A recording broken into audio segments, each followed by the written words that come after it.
டேய், நீ யாரு என்னன்லா எனக்கு தெரியாது.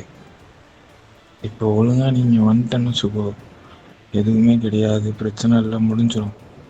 அப்டி இல்லன்னு வச்சுக்கோ, நீ இன்னும் 10 வருஷத்துக்கு அவனை நீ செத்தாலும் அந்த நரக வேதனைய அனுபவிக்க மாட்ட. ஏதோ சும்மா நீ யாரு இருந்து என்னன்னு தெரியாம அவன் பாட்டு அசால்ட்டா தூக்கிட்டு போயிருக்க.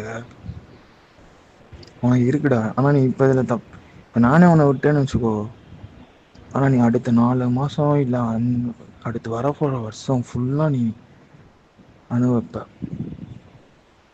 அது எப்படி என்னன்றது உனக்கே தெரியும் பின்னாடி.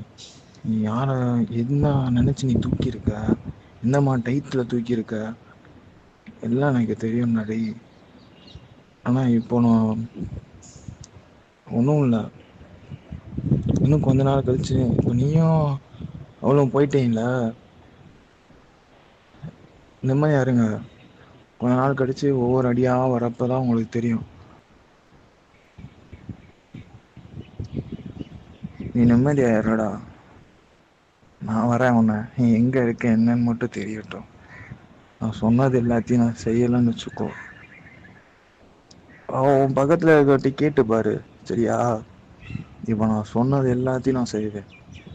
அவனை நீ செத்த நான் மட்டும் இந்த எல்லாரும் மாதிரியும் ஐயா ஆச்சா ஊச்சான்னு சண்டை போட்டுட்டுறா தேவையே கிடையாது. நான் சொன்ன மாதிரியும் உன்னை சாவடிப்பேன்.